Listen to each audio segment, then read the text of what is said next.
For the first 20 seconds the village only whispered.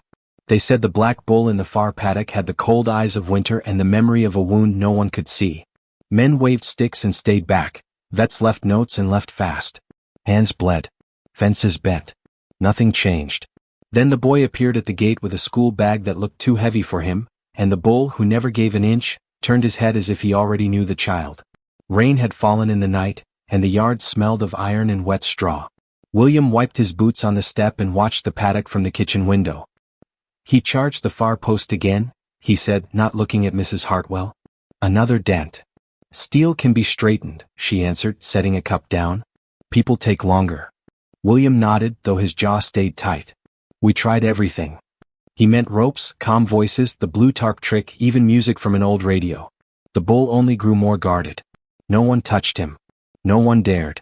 A small car pulled in, tires crunching the gravel, and the house fell quiet in that way a house did when something important arrived. The social worker stepped out first. The boy stepped out second.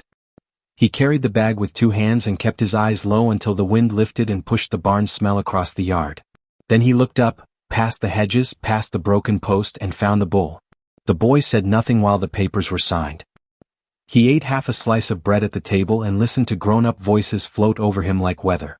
He flinched at the kettle's hiss. He stared at the door. What's your name, lad? William asked. Eli, the boy said, and his voice came out softer than the rain.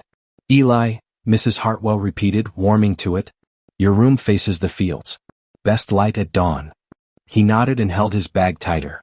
That smell, he said after a moment. Is it him? William followed his gaze to the paddock. The bull stood near the far fence, black hide wet, breath making ghosts in the cool air. William said. That's Thunder. Don't go near. Eli did not argue. He only watched. The bull watched back and something uneasy passed between them, uneasy and then not. The animal's ears eased forward. The boy's grip eased too. Eat your bread, Mrs. Hartwell said gently. I will, Eli answered, eyes still on the field. After I say something to him. The boy did not wait for permission. When the kitchen grew busy with plates and voices, he slipped out the door like a shadow and crossed the yard barefoot. The ground was soft with rain, but he didn't mind. His eyes stayed on the dark shape beyond the fence. Thunder stood broad and restless, pawing at the mud with slow, heavy strokes. His breath smoked in the air. Eli stopped a few steps from the rails, heart beating fast. He whispered, You're not angry, are you? You're just tired of being alone. The bull swung his head, a sound like thunder rolling low in his chest. William came rushing out, voice sharp. Get away from there, he shouted, boots slipping on the wet ground. Mrs. Hartwell's hands shook on the doorway. But Eli did not move. He raised his hand the way he might to calm a stray dog. I'm here, he said, softer this time. It's all right. For reasons no one could explain, Thunder slowed. He did not charge. His ears lifted.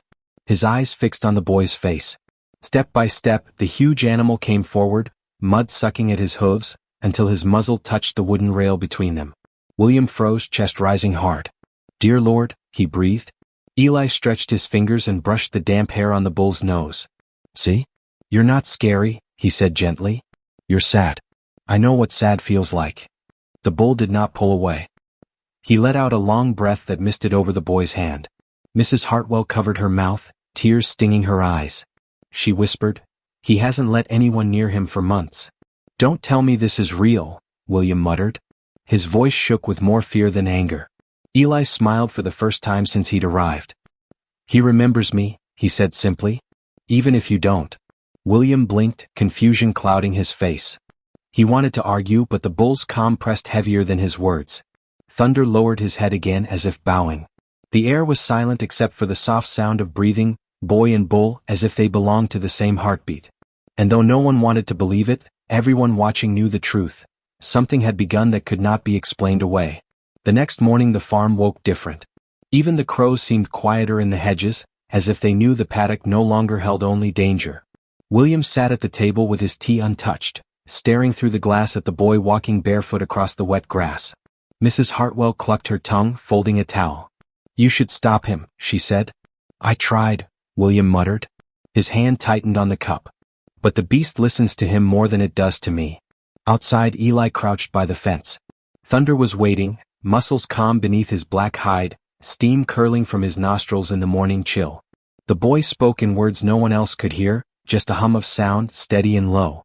The bull leaned closer, snuffing the boy's hair like he was scenting old memory. By the time William stepped out, villagers had begun to gather on the lane. Rumors had run ahead of them, about the orphan and the bull that no one could master. A few leaned on sticks, whispering. One shouted, "That animal's cursed, lad. Best leave him." Eli didn't flinch. "He isn't cursed," he said without turning. "He's lonely." Thunder shifted, but not in anger. He pushed his heavy head against the rails, almost knocking the boy back. Instead of fear, laughter broke from Eli's mouth, light and sharp. The sound seemed to carry across the whole yard, strange as birdsong after storm. William swallowed hard, caught between dread and awe. "This isn't natural," he whispered to himself. Mrs. Hartwell heard and answered firmly, "No, it's not. But perhaps it's what's needed." The crowd watched as Eli placed his palm flat on the bull's forehead, eyes closing as if listening. The animal, known across the Dales for tearing fences and charging grown men, stilled like stone beneath the child's touch. The silence grew heavier, pressing against the hearts of everyone there. Finally Eli opened his eyes and said, "He remembers when Jack left. That's why he's angry." The name landed like a dropped plate. William's head snapped up. "How do you know that name?" The boy shrugged. "He told me." Gasps broke from the crowd. A few crossed themselves, others stepped back, muttering. But the bull only breathed slow and deep, as if every word the boy spoke was true. And William, though his mind fought it, felt the first crack of belief cut through his doubt. William spent the day restless, pacing from the barn to the kitchen and back again, as if answers might be hiding in the corners of old stone walls. The villagers had gone, but their whispers lingered. The boy speaks with the beast. The bull bows to him. He hated how quickly stories traveled in these hills. By evening the yard smelled of smoke from the hearth and wet earth from the day's rain. Eli sat on the fence rail, legs dangling, whispering to Thunder as though they shared secrets. William approached slow, boots crunching gravel. "You can't know about Jack," he said, his voice steady but his eyes searching. Eli looked at him without fear. "I didn't know. He told me." "That's not possible." William's throat tightened. Jack had been his right hand, a farmhand who knew every inch of the land until the day he vanished without word. Since then, Thunder had turned wild, more savage each week. Eli slid down from the rail, landing soft. "He wasn't angry at you. He was angry at being left behind. It's the same as me." His eyes glistened, but he did not cry. William rubbed his face with both hands, fighting the unease that rose like tide. "Boy, you've been here less than a week. You can't." Thunder snorted, loud enough to cut him off. The bull stomped once, shaking mud from his hooves, then pressed his head against the rails as if demanding Eli's hand again. The boy obeyed, resting his small palm on the broad forehead. "See," Eli whispered. "He listens when you don't." Mrs. Hartwell, who had been watching from the doorway, spoke softly. "You said once that beast was worth a fortune in bloodline. Maybe he's worth more in something else." William shot her a sharp glance. "And what's that?" "Hope," she said simply. The bull's deep breath rolled out like thunderclouds clearing. Eli turned, eyes bright with something William couldn't name. "You think I don't belong here," the boy said, voice breaking only slightly. "But he thinks I do." The words left William shaken. For the first time since Jack disappeared, he felt less like a master of the farm and more like a guest in his own yard, standing before a boy and a beast who seemed to share a language that left no room for him. Night settled heavy over the farm, the kind of night where the silence pressed against the windows and every creak of timber sounded louder than it should. William sat by the fire, staring into the flames while Mrs. Hartwell mended a tear in Eli's shirt. The boy had gone upstairs, but William could still hear his footsteps pacing above, light and restless. "He's a child," William muttered at last, voice low, almost ashamed to say it out loud. "What happens when he grows and the gift fades? Or worse, if it twists him?" Mrs. Hartwell didn't look up from her stitching. "What happens if it doesn't fade? What if it's the very reason he was sent here?" William shook his head. "I don't believe in signs." "Then believe in what you see with your own eyes," she said firmly, knotting the thread. "That bull should have killed someone months ago. Yet he stands like a lamb when the boy is near." Before William could answer, a sound cut through the night, the deep bellow of thunder, sharp enough to rattle the panes. William shot to his feet, heart racing. "Stay here," he ordered, already reaching for his coat. Eli was at the paddock by the time William arrived. The moon hung low, silvering the fields. The boy's small frame leaned against the rails, whispering soft words. Thunder paced, agitated, sides heaving as if some unseen memory had struck him awake. "What are you doing out here?" William barked, but Eli didn't turn. "He was dreaming," Eli said calmly. "Bad dreams. I told him I have them too." The bull snorted, pawed the ground, then swung his head toward William. For a moment, fear clawed through him, but then Thunder stilled, ears flicking back toward the boy's voice. "You should be in bed," William said, softer now. "I will," Eli whispered, stroking the rail with his fingers as though they were stroking the bull itself. "But he needed me first." Thunder lowered his head until it rested against the wood, inches from the boy. The sight froze William where he stood. "Do you see now?" Eli asked quietly, eyes lifting to William's. William had no answer. The night held it for him. The bull breathing slow again, the boy steady as stone beside him, and the strange, unshakable truth that whatever bond tied them was far stronger than any fence. Morning light poured over the hills, soft and golden, but William's mind stayed restless. He had not slept much after the scene in the paddock. Over breakfast, Mrs. Hartwell served porridge and tea, her eyes sharp as she watched him. Eli sat quietly at the table, spoon in hand, gaze flicking now and then toward the window where Thunder grazed. "You'll have to speak to the villagers," Mrs. Hartwell said at last. "They saw enough to talk for years. Best they hear from you before rumors grow teeth." William frowned. "And what do I tell them?" "That the boy has bewitched the bull." Eli looked up, spoon halfway to his lips. "I didn't bewitch him. He remembers me." The words landed heavy again, like stones thrown into a still pond. William pressed his palms to the table. "You keep saying that. But how could he remember?" "I came here before," Eli said softly. "When I was little. There was a fair. My mum brought me. He was small then, smaller than me. I gave him apples." Silence filled the kitchen. William stared, trying to match memory with truth. Margaret's charity fairs flickered in his mind. Families from the city, children laughing near the pens. Could it be? Mrs. Hartwell's hand froze on the teapot. "I recall a boy with brown hair running through the yard that summer," she whispered. "He fell in the mud near the calf pen." Margaret laughed for days about it. Eli's eyes widened, a spark of recognition breaking through his usual sadness. "Yes, that was me." "He wasn't called Thunder then, was he?" "No," William admitted slowly. His throat felt tight. "We called him Ash because of the gray streak on his back." Thunder, Ash, lifted his head in the field as though he had heard, snorting into the morning air. Eli smiled, the first unguarded smile William had seen. "See? He remembers." He waited. William pushed back from the table, chair scraping loud against the floor. "If that's true," his voice trailed, lost between disbelief and the sudden ache of possibility. Mrs. Hartwell leaned forward, eyes steady. "Then the boy was meant to be here, long before fate pushed him back through our door." And in the silence that followed, even William could not deny the strange, quiet pull of destiny threading boy and bull together, as if the years between them had never passed. Word of the boy and the bull spread faster than William could have stopped it. By the week's end, men leaned on the stone wall by the lane, women whispered on their way to the market, and children dared each other to peek through the hedges. Thunder, once spoken of with fear, had become a story, a tale no one believed yet no one could ignore. One evening William stopped at the pub in Grassington. The fire roared, mugs clattered, and talk turned quickly to him. "That bull of yours," a farmer muttered, narrowing his eyes. "Folks say the boy walks right up to him. Touches him like he's a pet." Another scoffed. "Pet? That beast nearly split Tom Bradley in two last spring." William shifted uncomfortably. "I don't know what you've heard." A laugh rolled from the corner. Old Harold Thwaite, grizzled and sour, leaned on his stick. "We've heard enough. Witchcraft if you ask me. No child tames a bull unless there's dark business in it." The room fell into uneasy silence. William gritted his teeth. "The boy has a way, that's all. Some are born with hands that animals trust." Harold spat into the fire. "Or hands the devil guides." William left before fists could follow words, but the whispers clung to him all the way home. Back at the farm he found Eli in the yard, feeding scraps to the hens. The boy looked up, sensing the weight on William's face. "They don't believe, do they?" William hesitated.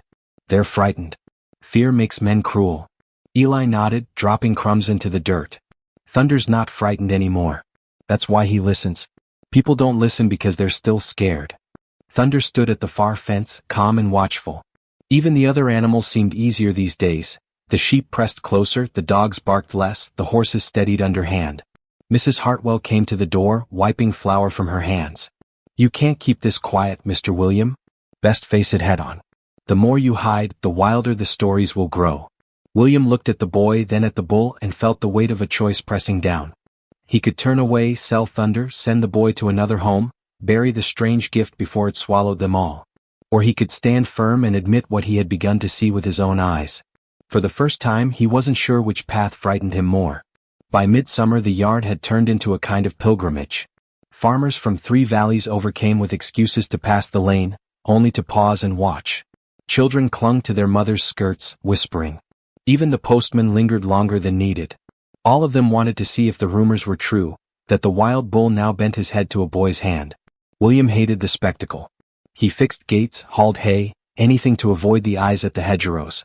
Yet every time he glanced toward the paddock there was Eli, speaking softly, Thunder leaning close like an old friend. One afternoon Dr. Peton, the local vet, arrived unannounced. He carried his worn bag, glasses slipping down his nose. "I had to see it for myself," he admitted. "Word is half the county's talking about you." William bristled. "This isn't a show." "No," the vet agreed. "But if it's real, it changes what we know about animal behavior." Eli stood quiet near the rails, Thunder calm as still water beside him. "You can look," the boy said, "but don't scare him." The vet watched for a long while, scribbling notes, then shook his head in disbelief. "He should be pawing the ground, charging the fence. Instead he waits on the boy's breath." Mrs. Hartwell's voice carried from the doorway. "I told you. Some children are born with gifts no book can measure." But not everyone believed. That evening Harold Thwaite returned, his stick striking hard at the stones as he marched up the lane. "This is wrong," he barked.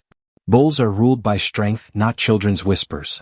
If you keep this up, mark my words, it'll end in blood." Eli stepped forward, eyes steady. "He's not ruled by me. He's healed by me."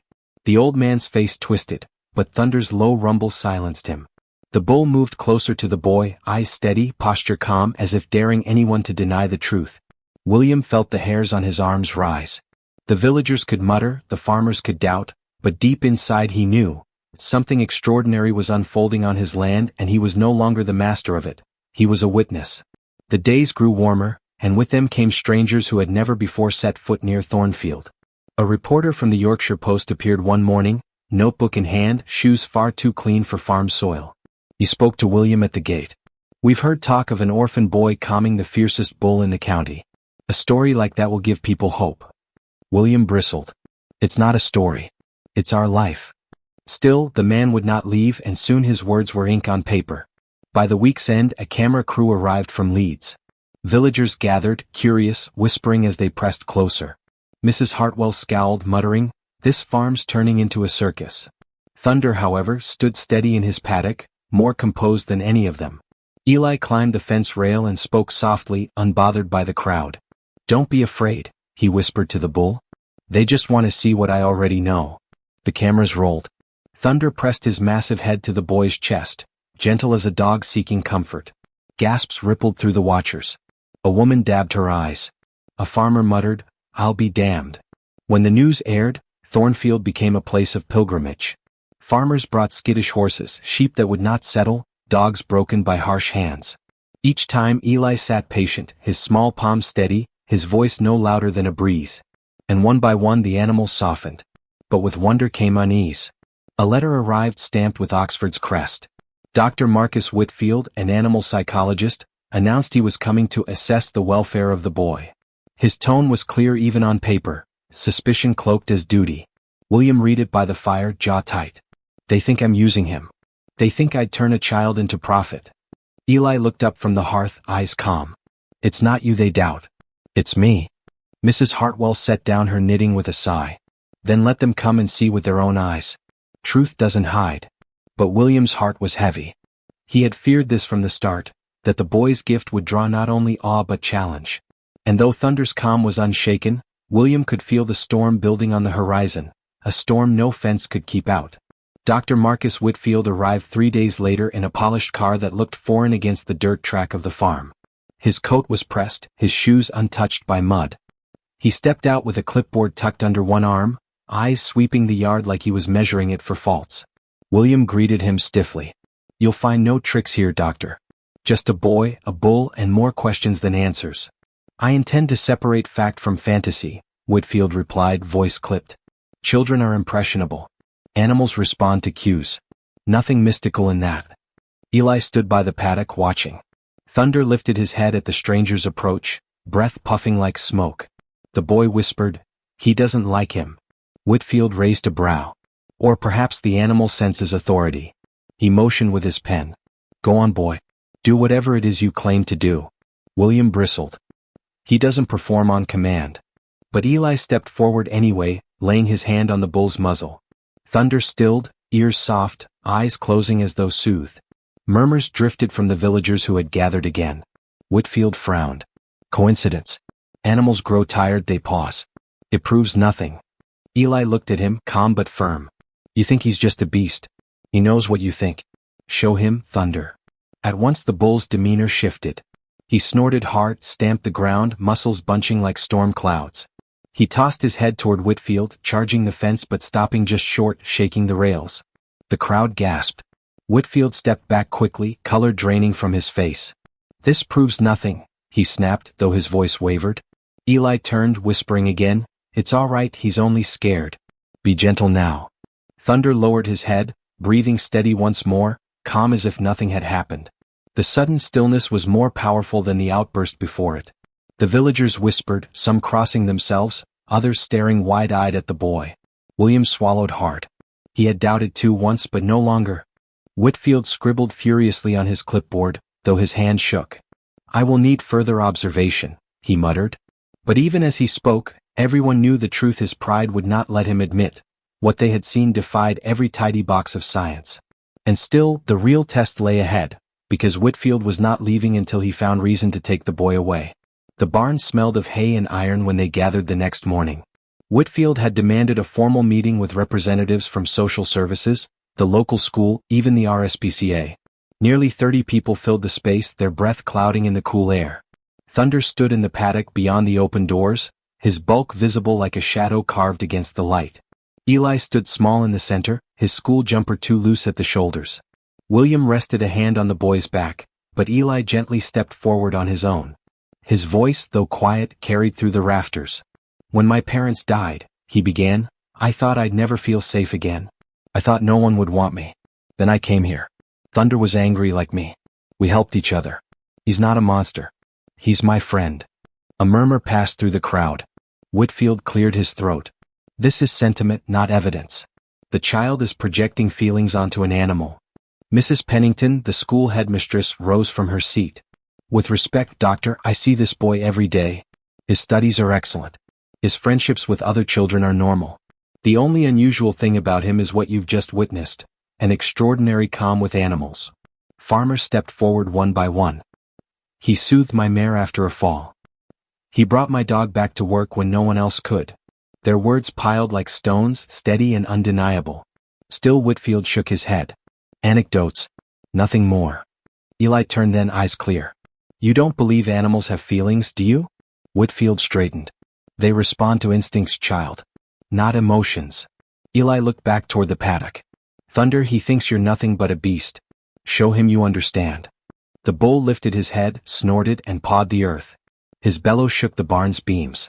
Whitfield flinched as Thunder lunged toward the rails, charging and stopping just short, rattling the boards with raw power. Gasps filled the room. Eli lifted his hand. "Enough. Be kind now." Thunder stopped instantly, lowered his head, and returned to grazing as though nothing had happened. The silence that followed was heavier than any argument. William's eyes burned. He had lived his whole life on this farm and never seen such proof that heart could speak where words failed.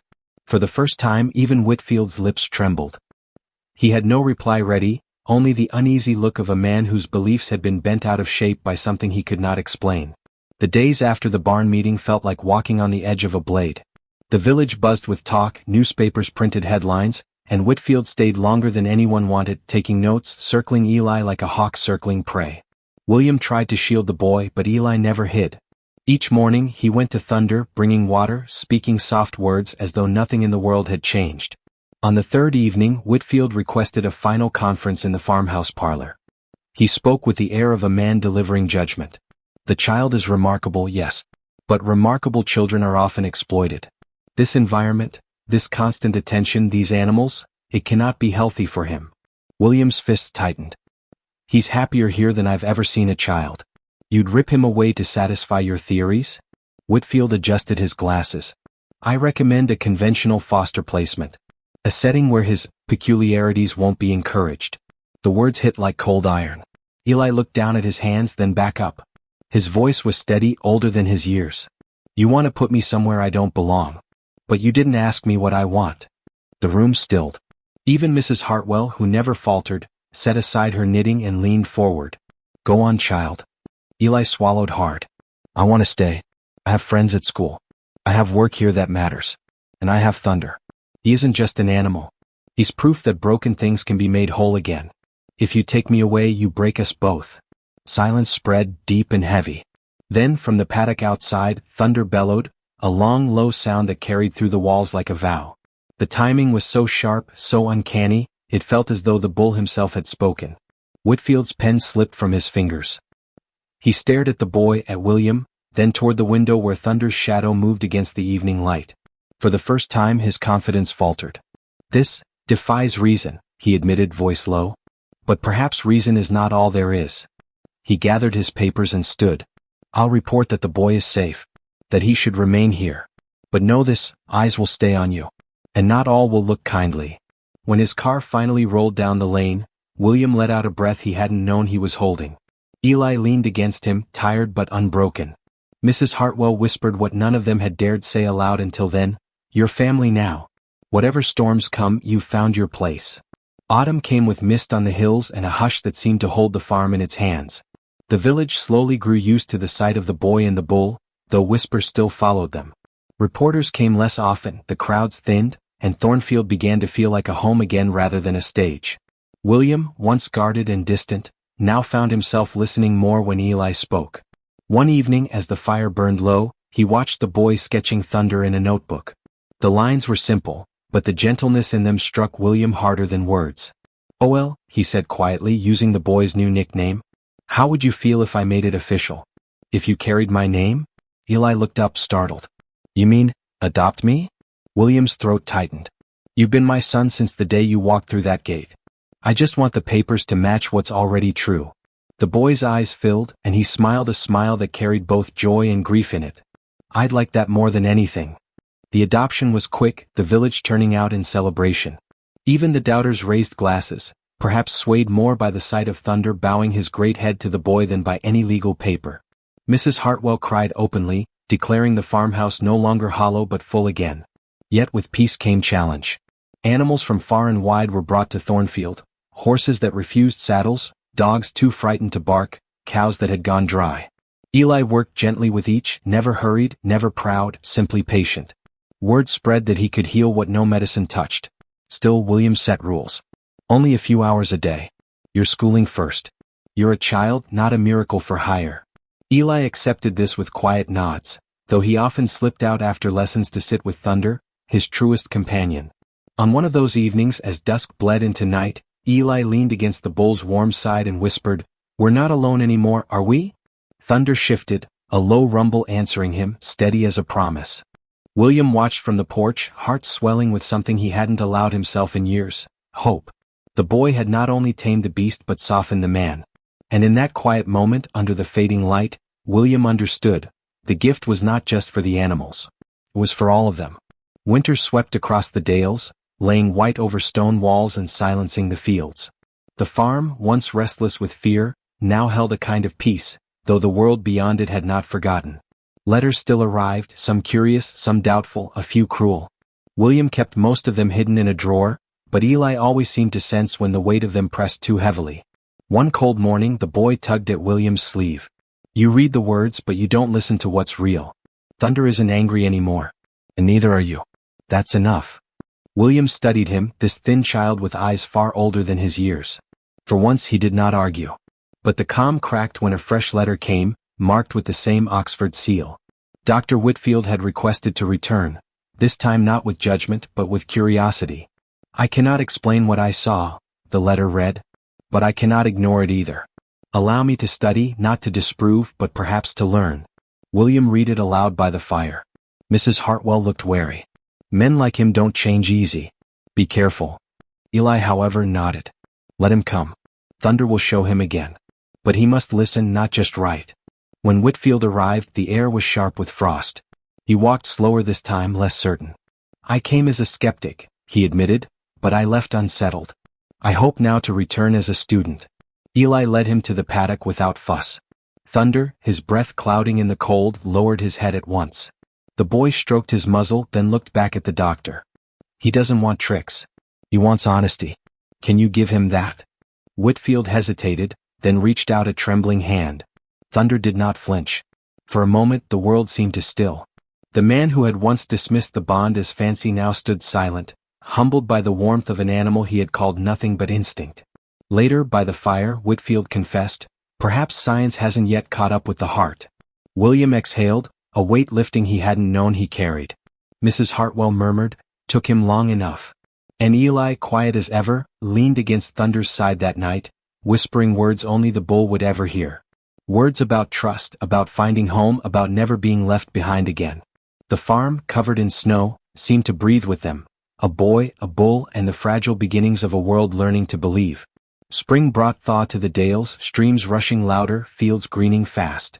Thornfield woke with it, lambs bleating, hens restless, the farm alive again. Eli walked the lanes before school, Thunder trailing the fence as if to keep him in sight.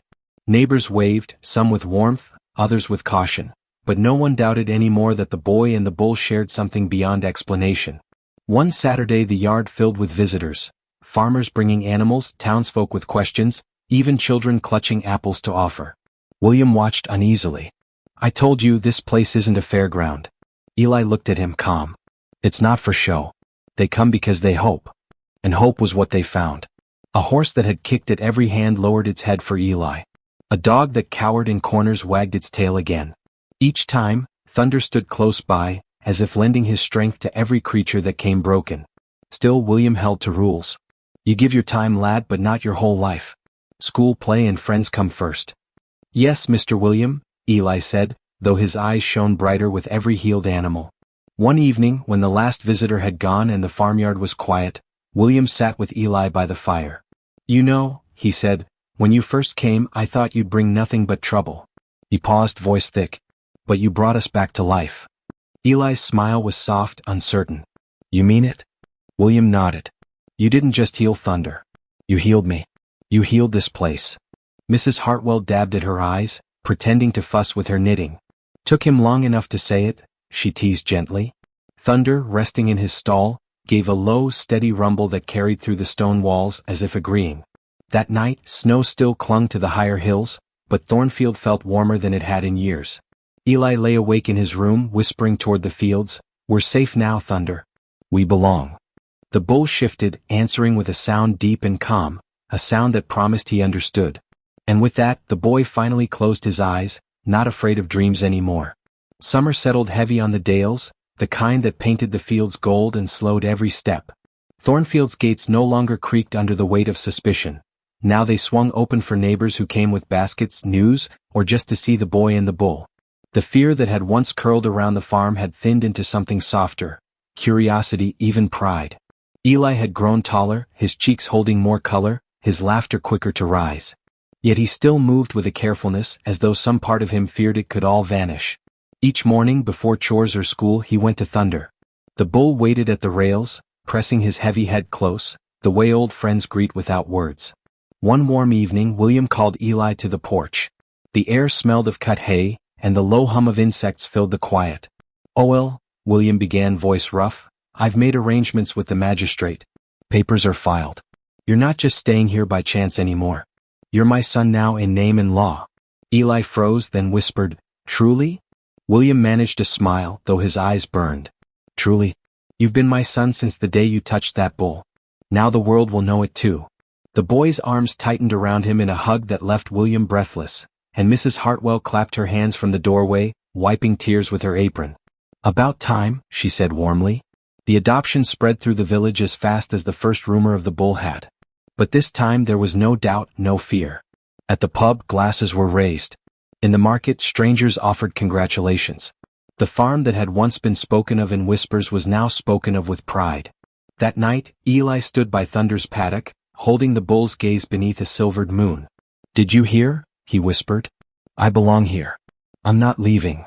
Thunder lowered his head, a low rumble vibrating the ground as if sealing the promise. From the porch, William watched, arms folded across his chest. For the first time since Margaret's passing, the house behind him felt full, the fields alive, and his own heart unburdened. It was not just a boy who had arrived. It was family restored in the most unlikely of ways, through the trust of a bull no one else had ever been able to touch.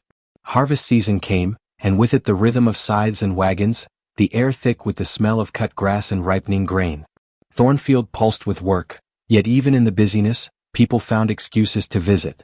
Some brought animals, some only brought stories, all drawn by the bond between a boy and a beast. Eli handled it with quiet grace, though William worried the attention might wear him down. One evening, after the wagons were stacked high with hay, William caught Eli sitting on the fence, Thunder's massive head resting close against him. The boy was speaking softly, his fingers running over the bull's coarse hair as though reading words written there. "You tell him things you never tell us," William said, stepping closer. Eli smiled faintly. "He listens different. He doesn't judge." The words stung, though not with anger, more with truth. William sat down on the rail beside him. "You judge me wrong, lad. I listen too. Maybe not as well as him, but I try." Eli leaned his head against William's arm, a rare gesture of trust. "I know. But sometimes silence says more." Thunder gave a low, rumbling snort as if in agreement. The three of them sat there until the sky bruised into night, bound together by a stillness deeper than speech. But peace was not without its cracks. Letters continued arriving, some praising Eli as a gift, others warning that such power could not be natural. One anonymous note read, "He'll bring ruin. No boy should hold sway over beasts." William burned it in the stove before Eli could see, though the unease lingered in his chest. Later that week, as Eli led Thunder along the fence line, villagers gathered again. Some clapped, some shook their heads. Among them stood Harold Thwaite, his voice sharp as ever. "Mark me, Whitmore, this will end bad. Bulls don't stay gentle. And children don't stay children." William's jaw tightened, but Eli only turned, calm as a summer stream. "Maybe not," he said simply. "But while we're both still here, we'll choose gentleness." The crowd hushed. Even Harold had no reply. That night, William lay awake hearing Eli's words over and over. The boy had spoken like someone twice his years, steady and sure. And William knew then what he had tried not to admit. Eli wasn't just guiding Thunder. He was guiding all of them. The first frost of October crisped the grass, and with it came a letter sealed with heavy wax. This time it was not from Oxford, nor from any villager, it was from social services. William read it slowly by the fire, his hands tightening with each line. Officials wanted to reconsider the placement, claiming the boy's unusual situation had drawn too much attention. When Eli came in from the yard, cheeks pink from the cold, William folded the letter quick, but the boy's eyes were sharp. "They want to take me away, don't they?" William's throat closed. "It's just talk. Paper talk. Nothing more." Eli set his school bag down and walked to the window where Thunder's shadow moved against the pale field. "They don't understand," he said. "If they take me, he'll break again. And maybe I will too." Mrs. Hartwell's knitting needles stilled. "Then they'll have to face the truth in plain sight." No paper ever held more power than what that bull shows when the boy's near. The next week, the barn became a courtroom again. Social workers, officials, even curious villagers filled the space. Eli stood small at the front, but his voice carried clear. "When my parents died, I thought I'd never belong anywhere," he said. "But here I found Thunder. He was angry and I was sad. We made each other better. If you take me away, you'll break 2 lives, not 1. Thunder bellowed then as though on cue, and the timbers seemed to tremble. The boy walked to the gate, pressed his forehead to the bulls and whispered, "Tell them." The great animal let out a low, mournful sound that silenced the crowd. For a long moment, it felt less like noise and more like grief-given voice. The headmistress of Grassington Primary rose from her seat, tears on her cheeks. "The boy thrives here. His lessons, his friendships, his heart, they're stronger than ever.